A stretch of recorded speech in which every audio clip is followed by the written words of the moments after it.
What's that other card? Let me see it. Now.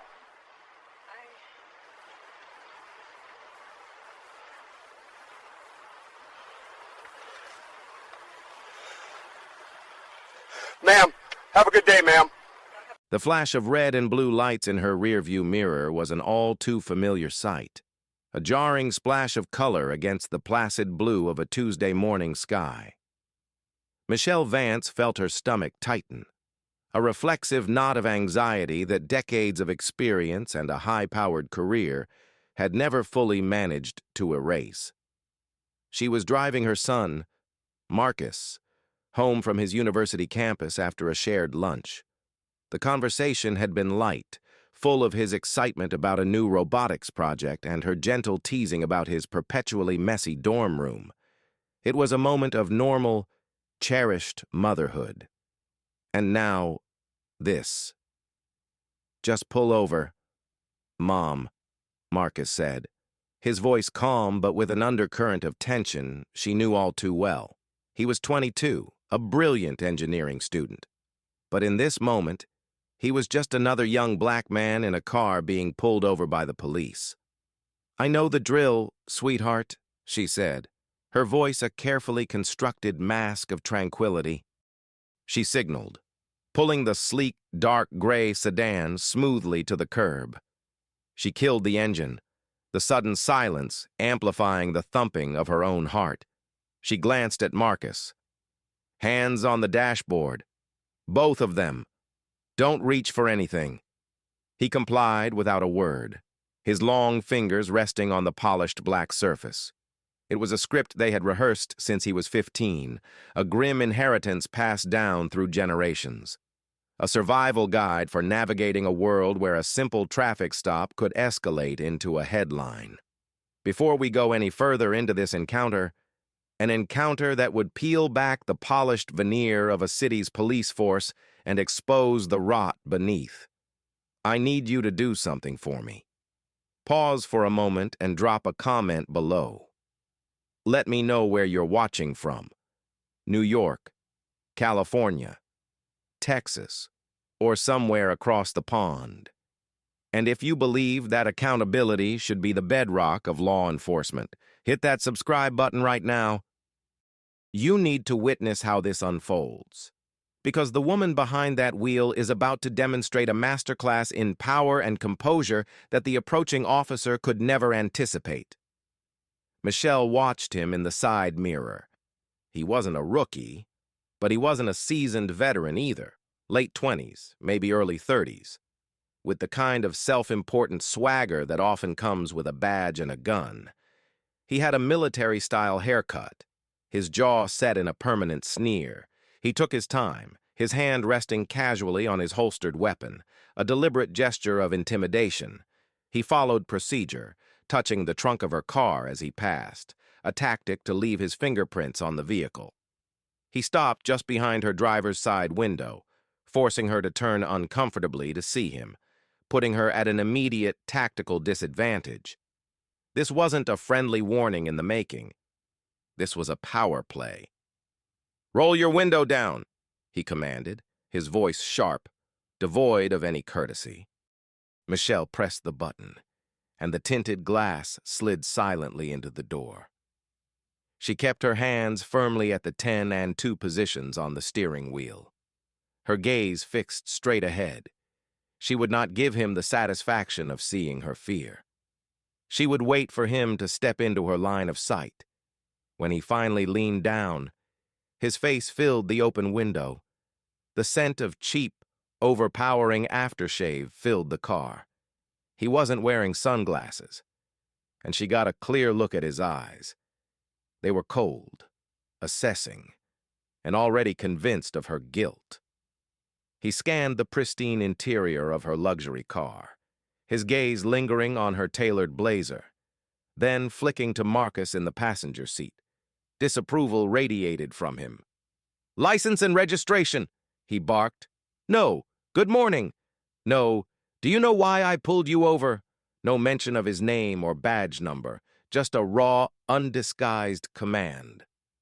Michelle turned her head slowly, her movements deliberate and measured. She met his gaze directly. She saw the nameplate pinned to his chest, D. Dean. She filed it away in the precise, ordered catalog of her mind. His body camera was on, a small green light blinking steadily. Good. "Officer?" she began, her voice even and professional, honed by years of commanding courtrooms and staring down hardened criminals. "I am going to comply with your request. My driver's license is in my wallet, which is inside my purse on the center console. My registration is in the glove compartment. I'm going to reach for my purse now. My son will remain perfectly still with his hands on the dashboard." Officer Dean smirked, a cruel twist of his lips. "Just get your ID. Don't need the whole life story." "I am not providing a story." "Officer," Michelle replied, her tone unwavering, "I am narrating my movements for your safety and for ours. It is a protocol I'm sure you appreciate." She moved her right hand with excruciating slowness, lifting her purse from the console. She could feel his eyes tracking her every move, searching for any sudden jerk, any excuse to escalate the situation. He was a predator looking for a sign of weakness. He had no idea he had just cornered one of the most formidable legal minds in the state. He thought he was dealing with just another citizen to be intimidated, another number in his daily quota. He had no idea that the woman he was disrespecting had the power to dismantle his entire career with a single phone call. He was a man holding a lit match, completely oblivious to the fact that he was standing in a room full of gasoline. The mistake he was making wasn't just unprofessional, it was catastrophic, and he was the only one in the picture who couldn't see it. To truly grasp the magnitude of Officer Dean's blunder, you have to understand who Michelle Vance was. In the state's legal circles, her name was a synonym for justice, spoken with a mixture of reverence and fear. She wasn't just another lawyer. She was the chief deputy state prosecutor. She was the one who decided which cases went to trial, who trained new prosecutors, who argued the state's most complex and high-profile cases before the Supreme Court.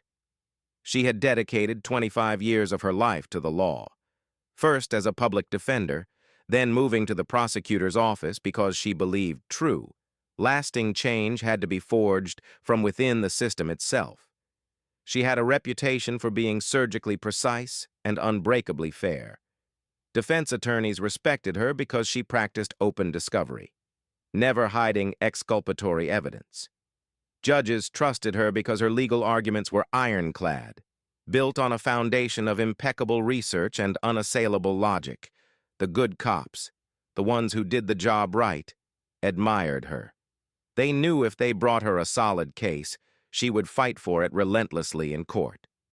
She had spent countless hours in ride-alongs, reviewed thousands of hours of body cam footage, and sat on panels that wrote the very guidelines on use of force and probable cause that officers like Dean were supposed to follow.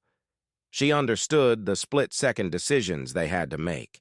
She defended them fiercely when they were right, but she prosecuted them with equal ferocity when they were wrong. Just last year, she had secured a conviction against 2 detectives who had falsified warrants to raid the homes of innocent families. She knew the difference between a mistake and malice, and as she looked at Officer Dean's smug face, she was already filing his behavior under the latter. Michelle opened her purse, her movements still slow and deliberate. She unzipped an inner pocket and retrieved her wallet. "I am now taking out my wallet," she stated clearly. She opened the simple black leather wallet and pulled out her driver's license. But as she did, the card tucked right behind it slid forward, its gold edge catching the morning sun. Her state prosecutor, ID. She handed her driver's license to him, holding it carefully between her thumb and forefinger. "Here is my license, officer." Dean snatched it from her grasp. He gave it a cursory glance, then looked back at her. His eyes narrowed in suspicion. "This address is in the Heights. That's a nice neighborhood." His tone was accusatory, as if her living in an affluent area was a crime in itself. It's my home, Michelle replied evenly, refusing to take his bait. What do you do for a living? He pressed. The question a clear violation of protocol. A traffic stop was not a deposition. Officer, my profession is not relevant to this stop, she said, her voice dropping slightly, taking on the authoritative timbre she used in the courtroom. You have yet to inform me of the reason you pulled me over. The pushback clearly irritated him. He was used to deference, to people fumbling and apologizing. I pulled you over because you failed to come to a complete stop at that last stop sign, a California roll. That's a violation in this state. Ma'am. He said the word ma'am like it was an insult. I see, Michelle said. She knew for a fact she had stopped. It had been a full 3-second stop, a habit ingrained from years of defensive driving. He was lying. It was a pretext stop, a flimsy excuse to harass her because he saw a black woman driving an expensive car in a nice part of town. He was still holding her license, but his eyes were drawn back to the wallet in her hand, to the glint of gold he had seen. What's that other card in there? He demanded. Let me see it. That is my professional identification. Officer, she said. Let me see it, he repeated, his voice louder, more aggressive. He was a dog with a bone, convinced he had found something. He likely suspected it was a fake Police Benevolent Association card, something people used to try and get out of tickets. Very well, Michelle said. With the same deliberate slowness, she reached into her wallet and slid out the second card. She held it out to him. It wasn't a flimsy piece of paper. It was a hard, state-issued credential. At the top, the official gold-embossed state seal gleamed in the sunlight. Below it, in bold, uncompromising letters, were the words State Prosecutor's Office, and beneath that, her name, Michelle Vance, Chief Deputy. Next to it was her photograph, professional and serious. The change in Officer Dean was instantaneous and seismic. It was as if a switch had been flipped, cutting power to his entire facade of arrogant authority. The color drained from his face, leaving a pasty, sickly pallor. His jaw, which had been set in a cocky sneer, went slack. His eyes, once cold and accusatory, were now wide with pure, unadulterated panic. He stared at the ID, then at her face, then back at the ID, his brain struggling to reconcile the two realities. The woman he had been treating like a common street criminal was, in fact, one of the most powerful legal figures in the state. She wasn't just someone who knew the law, she was someone who enforced the law, on cops and criminals alike. He looked as if he had been tasered. His hand, the one holding her driver's license, began to tremble. A bead of sweat trickled down his temple. The smug bully from 30 seconds ago was gone, replaced by a terrified man who had just realized he had threatened a lioness while holding a water pistol. He stammered, the words catching in his throat. He fumbled with her license, almost dropping it. He quickly pushed both cards back toward her. Ma'am, Here. His voice was a strangled whisper. The aggressive baritone had vanished, replaced by a high, thin squeak of terror. He couldn't meet her eyes. His gaze darted around nervously, as if looking for an escape route. You have a good day, ma'am, he choked out, shoving the IDs into her hand. He didn't wait for a response. He took a clumsy step back from the car, turned, and practically sprinted back to his patrol vehicle. He didn't even bother to check on traffic. He just wanted to be gone. Michelle watched him go, a single, knowing smile gracing her lips. She looked at Marcus, whose eyes were wide with a mixture of shock and dawning respect. The entire encounter, from the moment he saw the ID to the moment he fled, had taken less than 10 seconds. She took a deep breath, the knot in her stomach slowly uncoiling. The immediate threat was gone. But as she watched Officer Dean's patrol car speed away, the smile faded from her face, replaced by a cold, hard anger. She knew, with chilling certainty, that if it weren't for that small, laminated card in her wallet, this interaction would have gone very, very differently. And that was the problem. A problem she now felt a professional and personal obligation to solve. The silence in the car was thick and heavy as Officer Dean's cruiser disappeared from view. Marcus finally broke it, letting out a long, shaky breath he seemed to have been holding for the entire encounter. "Wow," he whispered, turning to look at his mother. He ran off like he'd seen a ghost. He saw something worse than a ghost. "Marcus," Michelle said, her voice grim. He saw his career flashing before his eyes. She slid her license and her prosecutor's ID back into her wallet, the click of the clasp sounding unnaturally loud in the quiet car. She started the engine, checked her mirrors, and pulled back onto the street, her movements as smooth and controlled as ever. But inside, a storm was brewing. Her mind was racing, replaying the scene over and over, the sneer on Dean's face, the accusation in his tone, the way he had dismissed her, the way his entire demeanor had transformed not because of reason, or decency, or a sudden respect for the law, but because of a title. Her power had protected her. Her position had been her shield. But what if? The question echoed in her mind, a haunting refrain. What if she had been Michelle Vance, the kindergarten teacher? Or Michelle Vance, the registered nurse? What if she had been a single mother driving a beat-up sedan instead of a luxury one? On her way to a second job instead of from lunch with her son? What would have happened then? She knew the answer. The pretextual stop would have become a fishing expedition. The illegal questions would have continued. He would have likely ordered her out of the car, citing some vague officer safety concern, all in an attempt to humiliate and dominate her. He might have claimed to smell marijuana to justify an illegal search of her vehicle. He could have found some minor issue, a cracked taillight or an expired insurance card, and blown it up into a major offense. He could have arrested her. He could have arrested Marcus.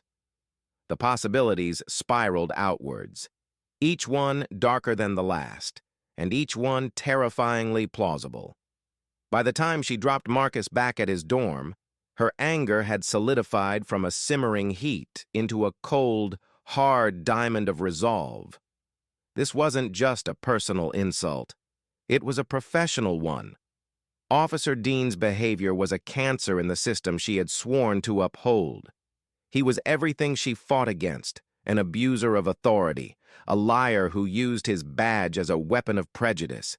He hadn't just disrespected her, he had disrespected the very fabric of the law. "Be safe, honey," she said to Marcus as he got out of the car, her voice softer than she felt. "You too, Mom," he said, his eyes still holding a shadow of the morning's tension. "And thanks." She knew what he meant. He was thanking her not just for lunch, but for being who she was, for having the power that had just saved them from an unknown but certainly unpleasant fate. The thought left a bitter taste in her mouth. When Michelle arrived at the imposing granite building of the state prosecutor's office, she didn't go to her grand corner office with its sweeping city views. Instead, she walked down to the records department in the basement. It was a sterile, windowless room filled with filing cabinets and the quiet hum of computer servers. The air smelled of old paper and ozone. "Morning, Michelle," said Frank, the lead clerk, a man who had been managing the office's records since before she was hired. "Didn't expect to see you down in the dungeon today." "Morning, Frank," she replied, her tone all business. "I need you to pull something for me. I need the personnel file and all official records for a city police officer. Name is Dean. That's Dean. Frank raised an eyebrow. It was an unusual request.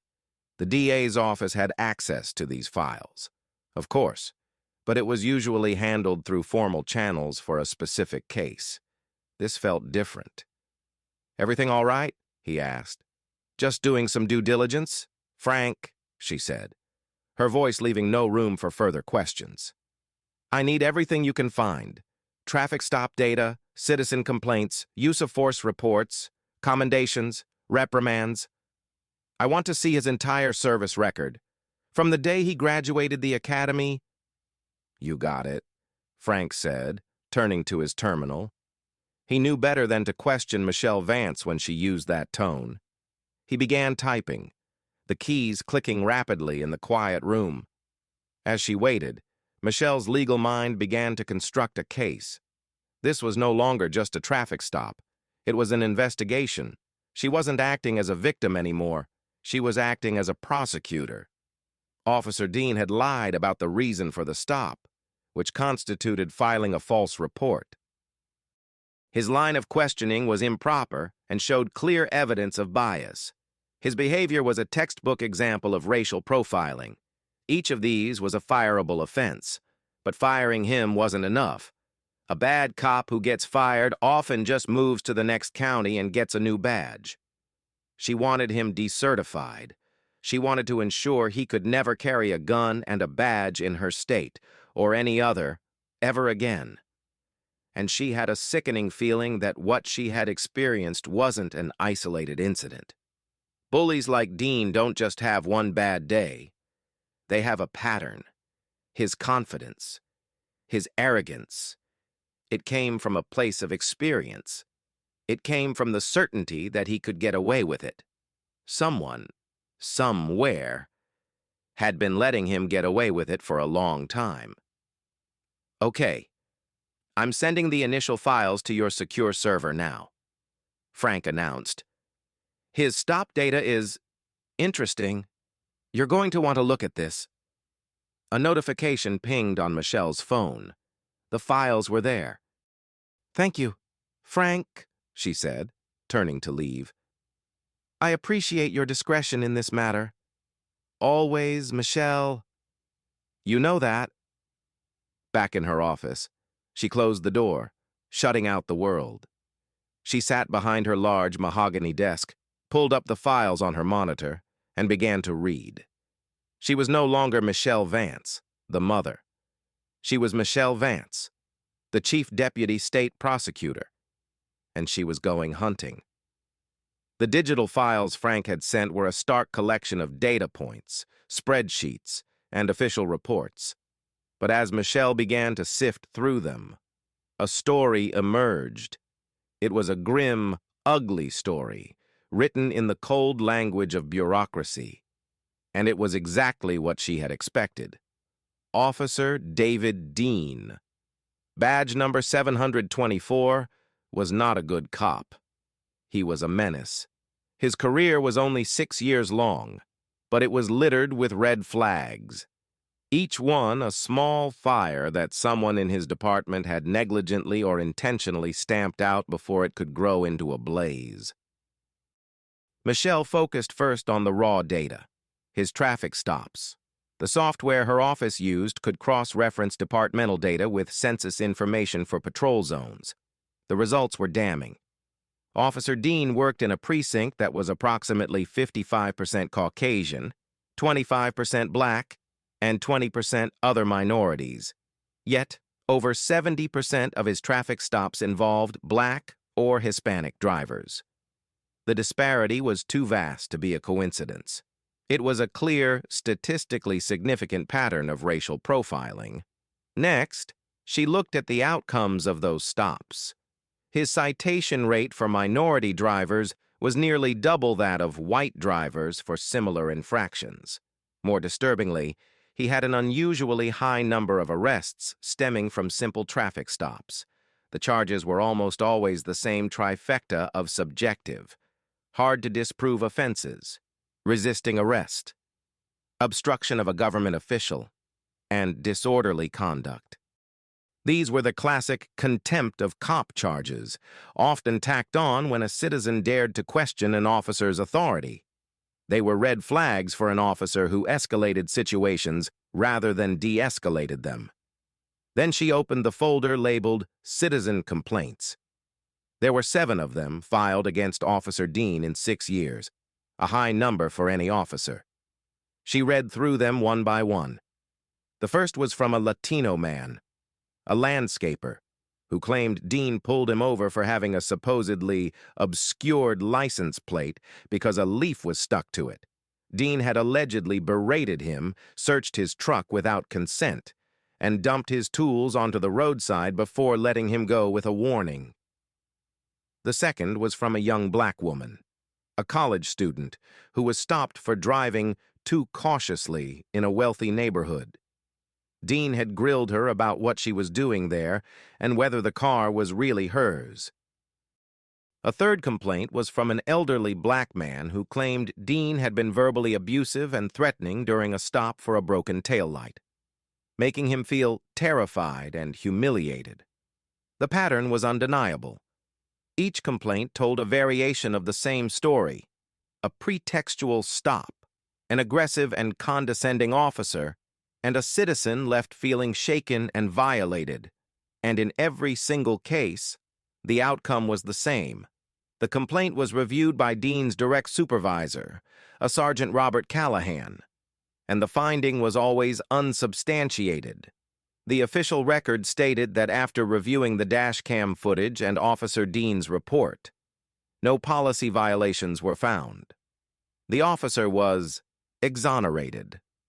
Michelle felt a cold fury settle in her chest. This wasn't just one bad apple. The entire barrel was rotten. Sergeant Callahan was actively covering for Dean, rubber-stamping his misconduct and ensuring that no complaint ever went any further up the chain of command. Callahan was the enabler. He was the one who had taught Dean that there were no consequences for his actions, who had fostered the arrogance she had witnessed firsthand. She requested the dash cam footage from those 7 prior complaints. Within an hour, she had the video files. She sat in her office, the blinds drawn, and watched them. The quality was grainy, the audio often muffled by wind and traffic noise, but the truth was clear. She watched Dean bully the elderly man, his voice dripping with condescension. She watched him sneer at the college student, his questions loaded with racist innuendo. She watched him tear apart the landscaper's truck, his movements aggressive and unnecessary.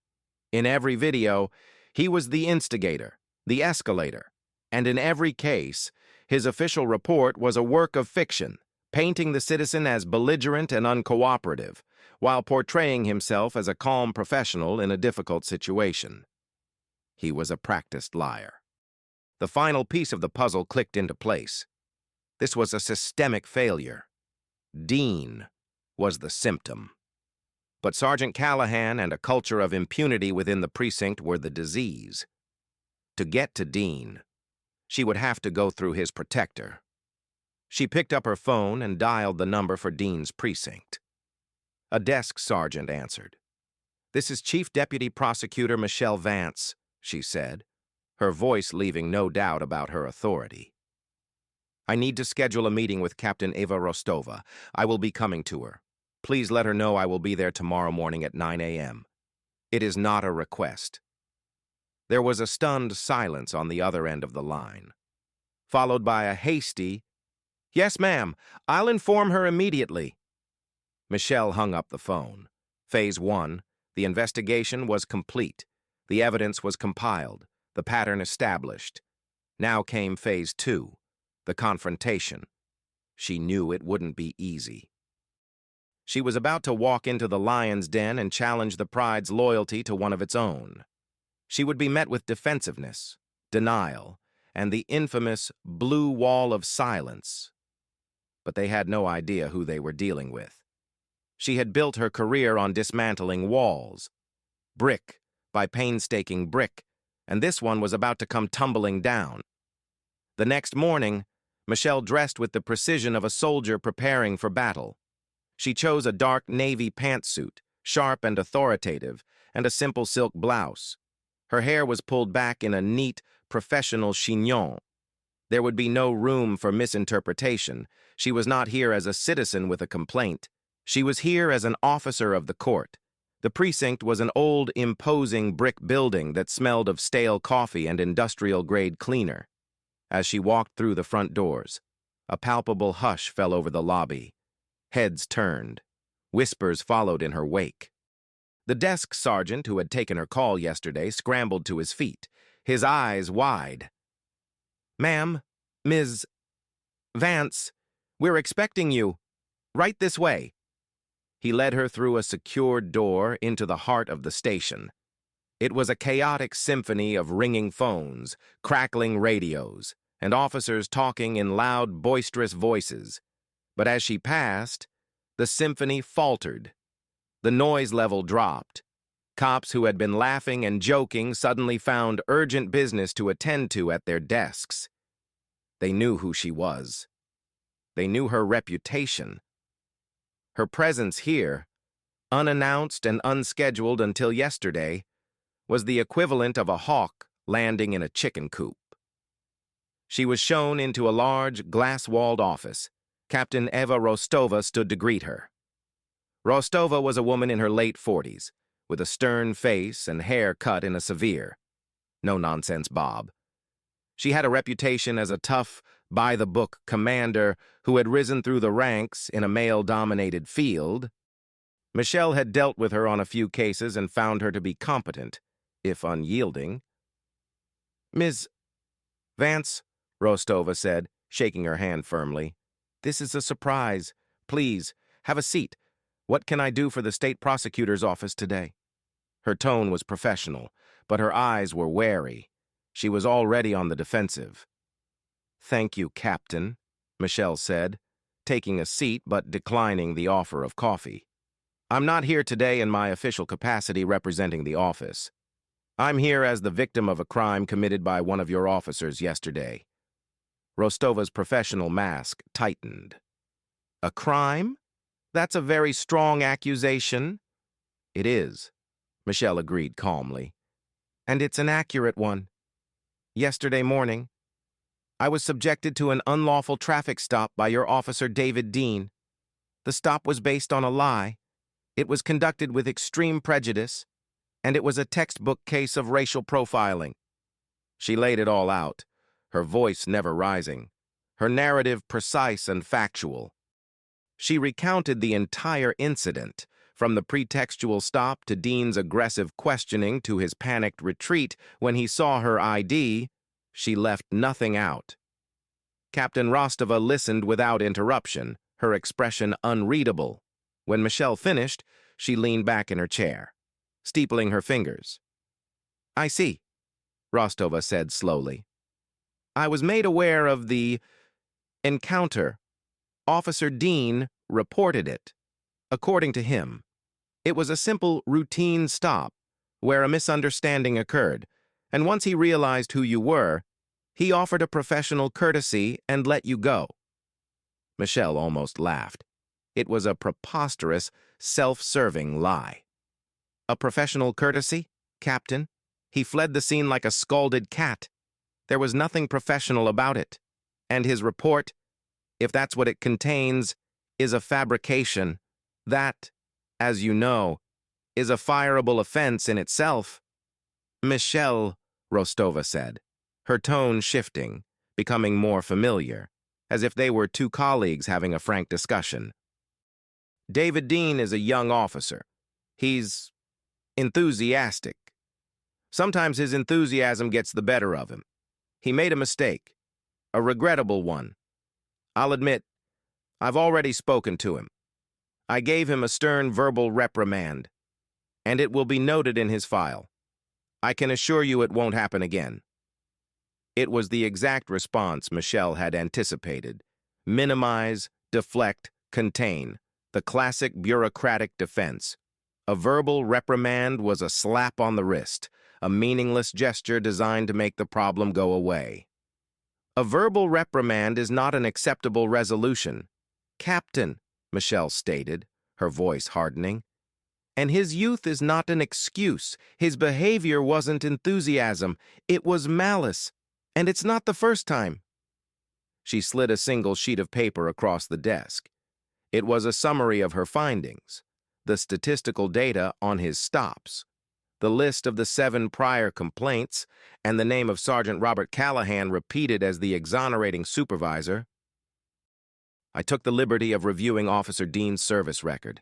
He has a clear and documented history of targeting minority drivers, escalating encounters, and filing false reports to cover his tracks. He also has a supervisor, Sergeant Callahan, who has systematically ignored and buried every single complaint made against him. This isn't a single mistake.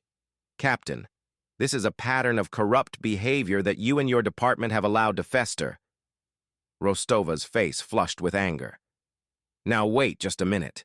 You're coming into my house and accusing my officers of corruption? That's a serious charge, based on a few unfortunate interactions. 7 unfortunate interactions that we know of, all of which were dismissed. Michelle countered, her voice like ice. 7 citizens whose rights were violated, who were brave enough to file a complaint, and who were ignored by your department. The only difference is that the 8th person he did this to was me. The only difference is that I have the power to make you listen. The air in the room was thick with tension. It was the blue wall of silence, rising up right in front of her.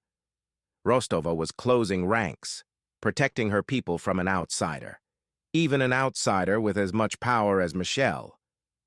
"What do you want, Michelle?" Rostova asked bluntly.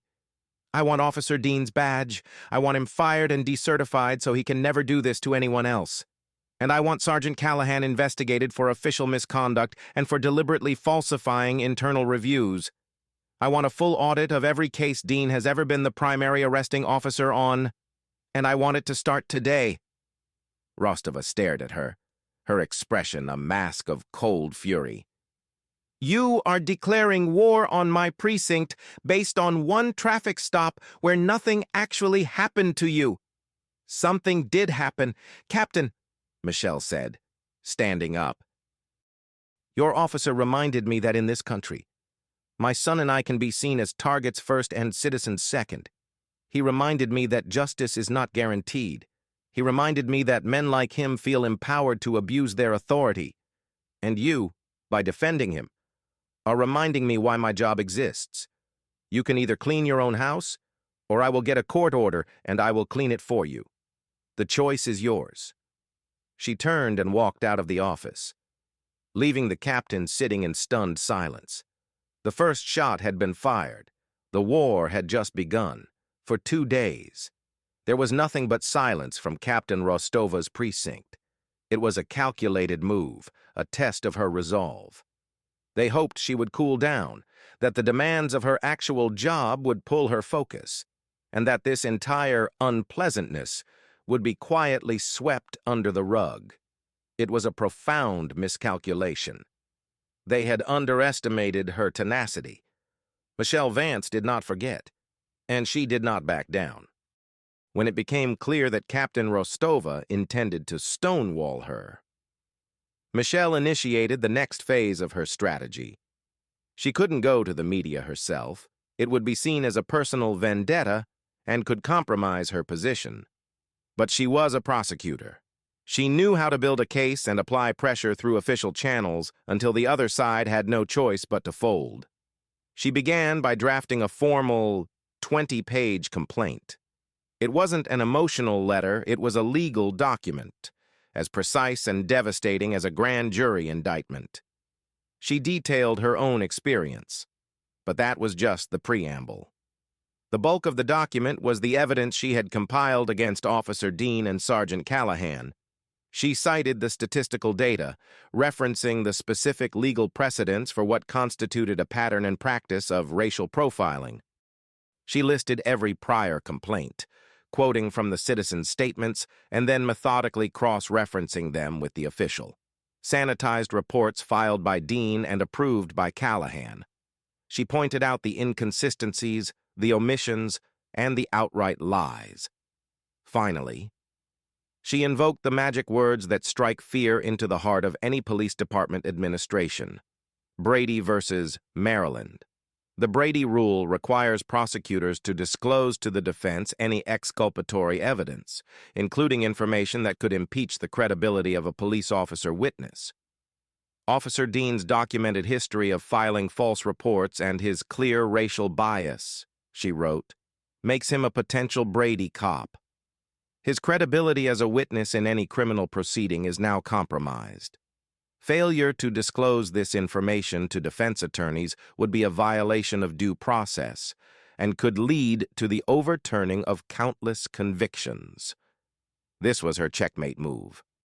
It transformed the issue from a personnel problem into a legal and financial catastrophe for the city.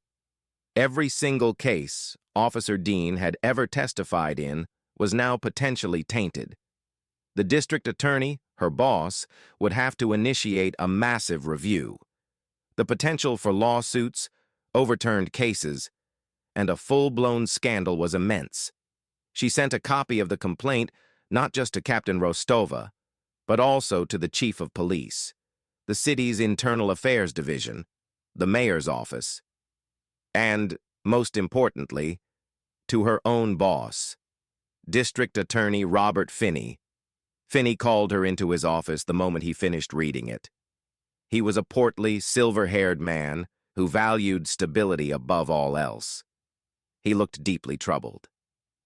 "Michelle, what is this?" he asked, holding up the document. "Are you sure about this? Taking on an entire precinct? It's going to be a firestorm." "I'm sure," she said firmly. "Read the data, Robert. This isn't just about my traffic stop." That was just the event that pulled back the curtain. This officer is a liability to the city and a stain on the badge. His supervisor is complicit. We have a legal and ethical obligation to act. Finney sighed, rubbing his temples. He knew she was right. He also knew the political headache this would cause. The police union would scream bloody murder.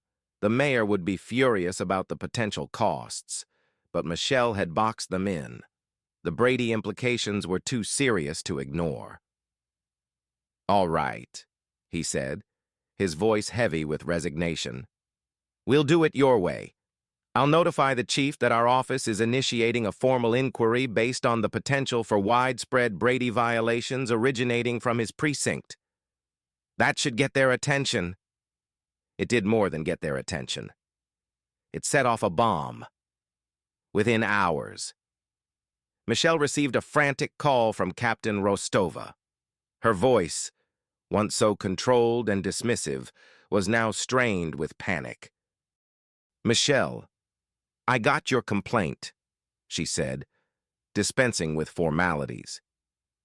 "This is an extreme escalation. The chief is furious. You can't seriously be suggesting we review every case this officer has ever touched." "I'm not suggesting it, Captain. I'm demanding it," Michelle replied, her voice cold. "And it's not just me anymore. The district attorney's office is now officially concerned that your precinct has been employing a compromised officer, and that his supervisor has been complicit in covering it up. The time for quiet, internal reprimands is over. You had your chance to handle this. You chose the blue wall. Now, you get to deal with the consequences." "You're going to destroy a young officer's career over a misunderstanding," Rostova protested. "He is destroying his own career with his actions." Michelle corrected her. "And my concern isn't for his career. My concern is for the next innocent person he pulls over. My concern is for the integrity of the justice system, which he and his sergeant have treated with contempt. An official internal affairs investigation needs to be opened immediately, a real one this time, and I want to be looped in on every single step." There was a long pause on the other end of the line. Michelle could hear the sound of Rostova's defenses crumbling. The wall was cracking. The pressure was working. "I understand," Rostova finally said, her voice small and defeated. "I'll speak to the chief. IA will be in touch." Michelle hung up the phone. She felt no sense of triumph, only a grim satisfaction. She had forced the system to turn on one of its own. It was an ugly, messy process, but it was necessary. The bureaucratic machinery, which for so long had protected Officer Dean, was now slowly, inexorably turning against him. His fate was sealed. It was just a matter of time. The launch of a formal internal affairs investigation changed the entire dynamic. The case was no longer a matter of Michelle's word against Officer Dean's. It was now a top-down, department-level crisis. The chief of police, facing a full-blown legal disaster orchestrated by the DA's office, gave the IA investigators a clear, if unspoken, mandate. Fix this, and fix it fast. The first casualty was Sergeant Callahan. He was immediately reassigned to a desk job pending the results of the investigation into his supervisory practices. Stripped of his authority and his ability to influence the outcome, the primary pillar of Dean's protection was gone. The IA investigators, a pair of humorless by-the-book detectives, started with the most irrefutable piece of evidence, the video footage from Michelle's stop. They requested a formal viewing with Michelle and a representative from the DA's office present. They convened in a small yet sterile viewing room at police headquarters. The air was thick with tension. They played the dashcam footage first. The video clearly showed Michelle's car coming to a complete stop at the stop sign, linger for a full 3 seconds, and then proceeding. The primary justification for the entire stop was a lie. That alone was a major policy violation. Then they switched to Officer Dean's body camera. They saw the encounter from his perspective. They heard his aggressive, condescending tone. They heard Michelle's calm, measured responses. They witnessed the instantaneous, panicked change in his demeanor when he saw her ID. Everything she had described in her complaint was there, in living color. But the most damning evidence was yet to come. As the video continued, it showed the part of the encounter Michelle hadn't witnessed. It showed Dean sprinting back to his cruiser, his breathing heavy.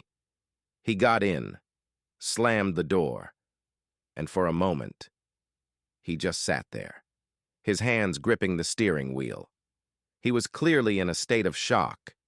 Then, thinking he was alone, and that the interaction was over, he spoke to himself, his voice a raw, angry whisper that the sensitive bodycam microphone picked up with perfect clarity. "Freaking affirmative action hire," he muttered under his breath, his voice filled with venom. "Driving a car like that? Probably stole it. Now I gotta... Damn it." The room went dead silent. The IA investigators froze. The representative from the DA's office scribbled furiously on his notepad. It was the smoking gun. The prejudice wasn't just implied anymore. It was explicit, recorded, undeniable.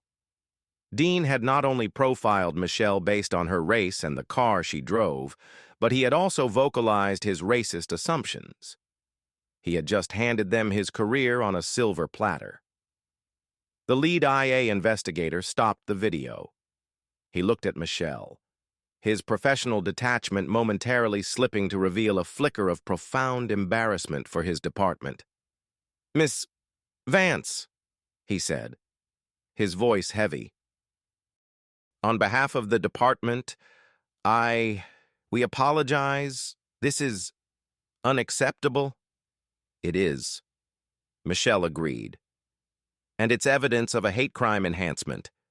Should this proceed to criminal charges?" The investigation accelerated dramatically after that. The video evidence was incontrovertible.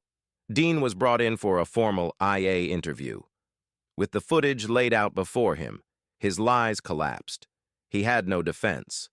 Faced with the recording of his own racist tirade, he crumbled. The arrogant bully was gone, replaced by a desperate, pleading man who could see his whole life falling apart. He tried to apologize, to claim it was a moment of stress, that he wasn't really a racist. But it was too late. The pattern of complaints, combined with the irrefutable video and audio from Michelle's stop, painted a picture of a corrupt officer who was a danger to the community he was sworn to protect. The Internal Affairs report was swift and brutal. It recommended immediate termination for Officer David Dean on multiple grounds: violating department policy, conduct unbecoming an officer, filing a false report, and demonstrating clear and undeniable racial bias. Sergeant Callahan was also found to have been grossly negligent in his duties, and the report recommended his demotion and a permanent removal from any supervisory role. The police chief and the city had no choice. To fight it would be to invite a massive, unwinnable civil rights lawsuit from one of the most powerful prosecutors in the state. 2 weeks after Michelle's meeting with Captain Rostova, Kyle Miller was fired. He was stripped of his badge and his gun and escorted from the precinct in disgrace. He was no longer an officer of the law. He was a pariah. But Michelle didn't stop there. A firing wasn't enough. She formally petitioned the state's Peace Officer Standards and Training Post Council, submitting her complaint and the full IA investigation file. She argued that an officer who lies on a report and operates from a place of racial animus is fundamentally unfit to serve. The council agreed. They permanently revoked David Dean's law enforcement certification, effectively blacklisting him from ever working as a cop in the United States again. The fallout continued. The audit of Dean's past cases, demanded by Michelle and the DA, became a nightmare for the department. A dozen convictions that relied heavily on his testimony were overturned. The city was forced to settle multiple lawsuits from the victims of his previous false arrests, the very people whose complaints Sergeant Callahan had dismissed. The cost to the city, both in dollars and in public trust, was immense. It was a messy, painful, and public cleansing, but it was a necessary one. A cancer had been cut out. The system, for once, had been forced to police itself. And it had all started because one officer, on one sunny Tuesday morning, had made the colossal mistake of pulling over the wrong woman. The firing and decertification of David Dean was a clear victory, but for Michelle, it never felt like a cause for celebration. It felt like a necessary, somber procedure, like cleaning a wound to prevent a deadly infection. The real work, she knew, was not in punishing one man, but in fixing the system that had created and protected him. In the aftermath, Michelle used the significant leverage she now had over the police department and the city. She didn't file a personal lawsuit for money. Her goal was reform. Working with the DA's office, she spearheaded the creation of a new joint task force between prosecutors and the police department's Internal Affairs Division. Their mandate was to create and implement a robust early warning system. It was a data-driven approach. The system would automatically flag officers who showed statistical anomalies, like Dean's skewed traffic stop numbers, or who accumulated multiple citizen complaints. Regardless of the outcome of those individual reviews, a flag would trigger an automatic, independent audit of that officer's conduct by a panel that included a prosecutor from her office. It was a system of checks and balances designed to spot the next David Dean before he could ruin countless lives. Captain Rostova, humbled by the scandal that had nearly ended her own career, became a reluctant but crucial ally in implementing the new policies within her precinct. The old way of doing things, of protecting their own at all costs, had proven to be a catastrophic failure. Change was no longer optional. It was a matter of survival. 6 months later, Michelle was driving home from the courthouse after a long day of trial prep. As she passed the same intersection where she had been pulled over, she saw a patrol car with its lights flashing. Another vehicle pulled to the curb. Her body tensed for a moment. a muscle memory of that day's anxiety. But she forced herself to watch. A young officer was approaching the driver's window. He stopped at the passenger side, not the driver's, and spoke politely. His posture was relaxed, non-threatening.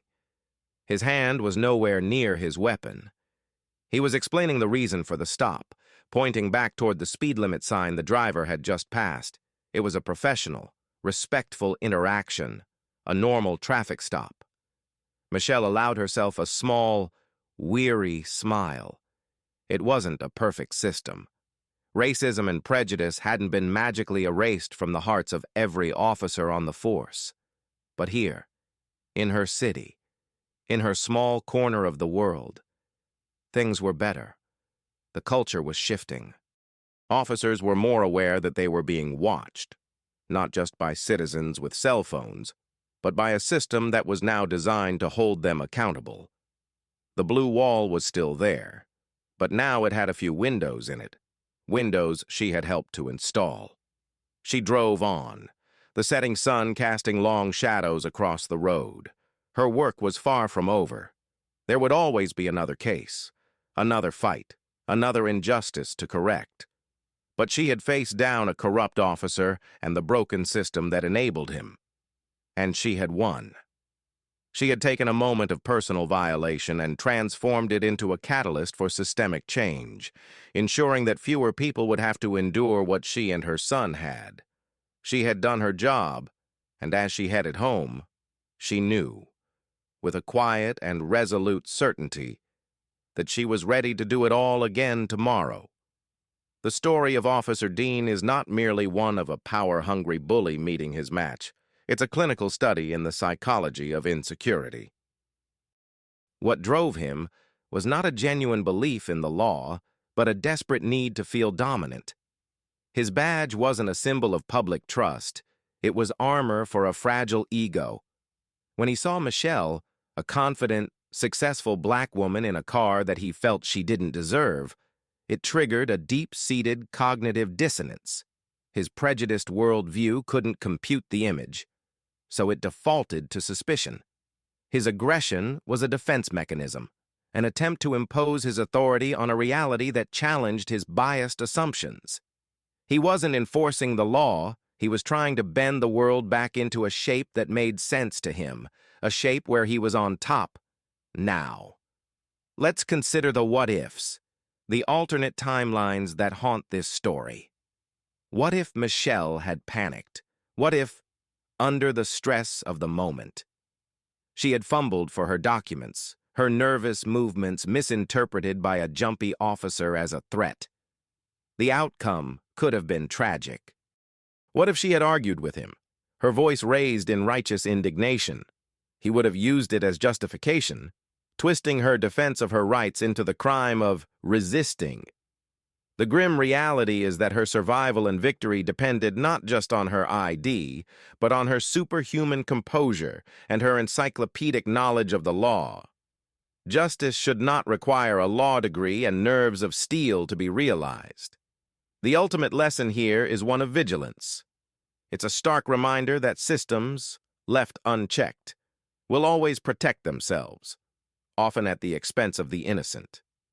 Officer Dean was able to build a career of misconduct because of a culture of silence and complicity. It took someone with the power to risk their own comfort and challenge that culture to bring about change. Michelle's story teaches us that true justice isn't a passive state. It is an active, ongoing fight. It requires holding power accountable, demanding transparency, and refusing to accept that a bad day for an officer is an acceptable excuse for the violation of a citizen's rights.